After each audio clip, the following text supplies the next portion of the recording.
Sur la semaine passée, j'ai designé et imprimé ce qui est probablement la catapulte à guimauve la plus cool au monde. Donc comme vous pouvez voir, je me suis inspiré du principe de la catapulte de Da Vinci. Je l'ai beefé up un petit peu. Mais aussi simple que la catapulte de Da Vinci peut avoir de l'air, ça n'a pas été si simple que ça de se rendre jusqu'ici. Après 40 heures de modélisation, 50 heures d'impression et un demi-kilogramme de filament, une coupe de maman peu catholique. Ah, ça l'a brisé. Ah! Calice. Ben, on a finalement réussi à avoir notre belle catapulte à guimauve. Parce que si vous savez pas, j'ai une chaîne... Ah! Non! Ah! Donc pourquoi j'ai imprimé ça, cette catapulte-là? Parce que j'ai le TikToker Coben, un TikToker français, il m'a lancé au défi de créer la meilleure arme imprimée en 3D la semaine passée. Je voulais juste vous montrer le calvaire que j'ai eu à designer et à conceptionner cette belle catapulte-là. Donc voici le vlog complet que j'ai filmé en même temps de créer cette catapulte-là.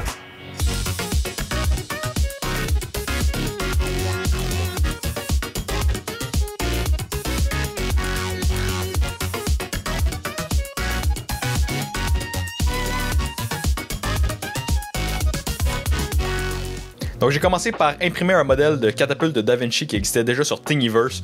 Donc j'ai tout imprimé ça, j'ai tout défait ça, je l'ai assemblé. Donc comme on peut voir, la catapulte de Da Vinci, dans le fond, t'as un arche qui agit comme un spring, t'attaches une corde à l'arche, la corde est reliée au moyeu qui tourne. Puis avec la tension de la corde, dans le fond, ça va venir faire créer une force de rotation qui va venir donner l'effet à la catapulte. La base de ma catapulte avec le petit moyeu ici. Donc comme on peut voir, c'est considérablement plus gros que ce petit modèle là. Ok, sur petit update, on est rendu avec les springs. Donc on va avoir 2 springs. Là, si on s'en vient ici, on a une petite étoile magique glow in the dark, une petite étoile magique rose. Mais ici on a les braquettes frontales. Ici on a la braquette du milieu, non, ça c'est la braquette du milieu, ça c'est la braquette de l'arrière. On a aussi les gears. Sur là, tout ce qu'il va rester à faire, c'est de modéliser le bras de le bras de lancement. Et pour faire ça, moi je veux que ça lance des guimauves. Donc j'ai pas de guimauve, donc je vais avoir besoin des mesures d'une guimauve. Combien de fois je vais dire guimauve? Beaucoup trop de fois.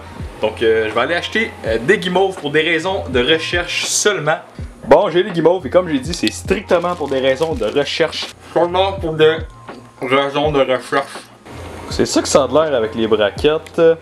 Ça, le petit problème, c'est que les braquettes sont un petit peu trop lousses. Donc, on peut voir, ça reste pas en place. Donc, on a nos gears qui sont presque finis. Donc, ça a de l'air assez bien. J'ai très hâte de voir ça, que ça va avoir de l'air avec les gears. Ok, guys, sur les nouvelles pièces, ils sont toutes imprimées.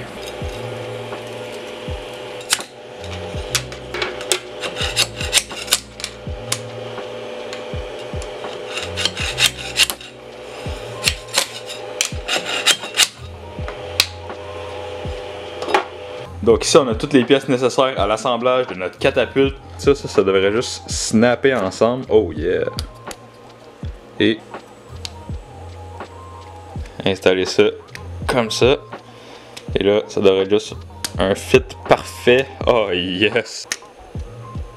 Là, il marche. Quand ton design est fini par fonctionner. Oh wow! Ok, là ces petites plaquettes là. On va rassembler ça comme ça.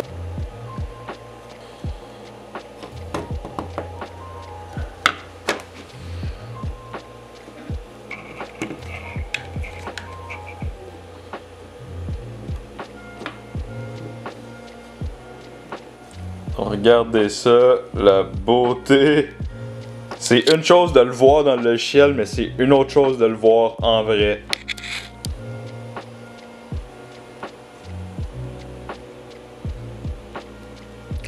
Bon, donc là on a installé toutes les cordes. On va venir couper les excédents.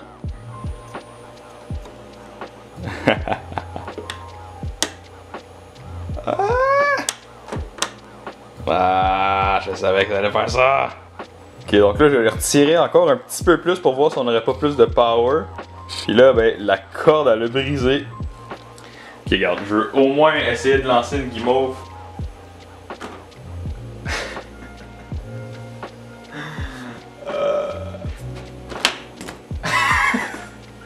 Bon, ok, là je viens d'en apprendre beaucoup, donc après l'avoir examiné une couple de fois, une couple de lancers, la rigidité de la base c'est vraiment ce qui fait le plus d'importance dans le modèle.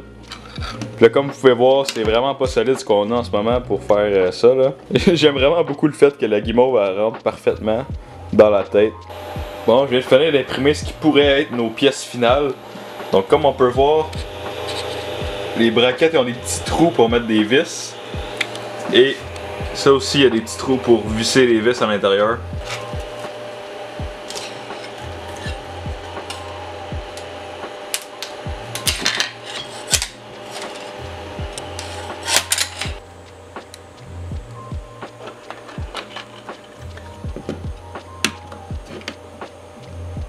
Bon! Fait que là, le frame plus solide avec les vis, ça a vraiment l'air de faire une bonne différence. Donc, c'est le moment de vérité. On va essayer de... Ok, ça dans 3, 2, 1.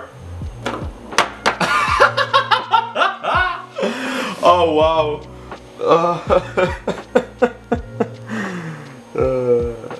Tellement anti-climactique. Je pense que le système avec la corde, tu sais, dans le temps de DaVinci, c'est le meilleur système qu'il y avait. Mais nous autres, on a la technologie des élastiques. Donc je pense qu'avec des bons élastiques, ça va être pas mal mieux que de la petite crise de corde. Bon, fait que là j'ai designé et imprimé les nouvelles pièces. Donc j'espère que c'est avec les dernières pièces que je vais avoir imprimées. J'espère que ça va être la bonne. Ok, sur ce que j'ai fait, c'est que j'ai changé les fils pour des élastiques. Donc on va venir... j'ai aussi changé la tête aussi de lancement. Et...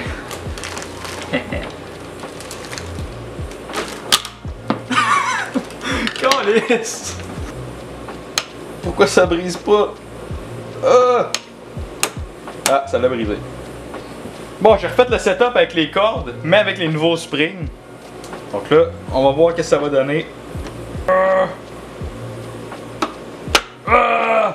Calisse! Yes! Bon, j'ai refait le cordage. J'espère que j'ai laissé assez de lousse ici pour pas que ça brise. Bon, on sait jamais, donc... Tabarnak! Bon, là, j'ai mis du filament flexible, donc on n'aurait pas à avoir le problème des cordes qui brisent. Ça, c'est pratiquement indestructible. Mais là, j'ai juste peur que les nœuds se défassent. Donc, on va essayer ça, puis on va voir. Oh, il y a pas mal plus de tension là-dedans, en tout cas.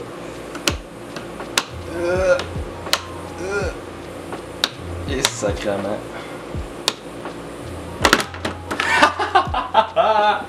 Yes!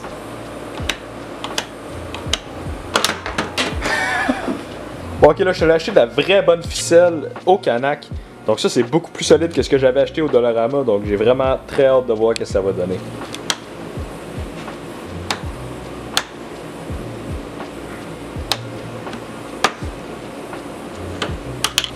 Bon, la tension était trop grande, fait que j'ai enlevé un peu de tension, puis on va réessayer voir ce que ça va nous donner. Wouhou! Ok, sur le petit update, on est rendu une semaine plus tard. Vous avez peut-être remarqué que ici, on est rendu avec un petit bloc, mais là, il est brisé. Dans le fond, la raison pour ça, c'est que la tête de lancement ici, elle venait slammer par terre. Et qu'est-ce qui est arrivé? C'est que la tête, elle a brisé. Donc, ce que j'ai fait, c'est que j'ai rajouté un petit bloc ici pour que le bras vienne slammer dans le petit bloc au lieu de la tête. Mais là, c'est le petit bloc qui est brisé. Mais la catapulte, elle marche super bien. Donc, le petit problème, c'est qu'à la longue, les springs en plastique ils deviennent usés et ils perdent de leur force. Donc, c'est pourquoi que j'ai imprimé un autre set de beaux springs en plastique. Donc, ce qu'on va faire, c'est que dans la prochaine vidéo, on va mettre les nouveaux springs en plastique. Puis, on va tester jusqu'à où que ça peut tirer. Qu'est-ce qu'on peut tirer avec ça? Et peut-être même qu'on pourrait essayer de mettre une guimauve en feu puis de lancer une guimauve en feu pour des shots super épiques. Donc, et voilà, juste comme ça, on a une super belle catapulte qui tire extrêmement bien à chaque coup. Donc, dans la prochaine vidéo, on va axer plus sur les capacités de cette catapulte-là. Je veux qu'on essaye de voir jusqu'à où qu'on peut la pousser, comment loin qu'on peut tirer. Est-ce qu'on peut tirer d'autres choses que des chewing-gums? Est-ce qu'on peut tirer d'autres choses que des guimauves? J'aimerais même peut-être mettre une guimauve en feu puis la tirer dans le noir. Ça serait fucking insane. Donc si tu veux absolument pas manquer le contenu incroyable qui s'en vient, je te conseille fortement de t'abonner. Si tu as aimé la vidéo, laisse un like, partage ça à ta grand-mère et comme d'habitude, bon matin, bonne soirée, bon après-midi dans l'autre que vous voulez, ma gang de Tarlouse. Ciao là!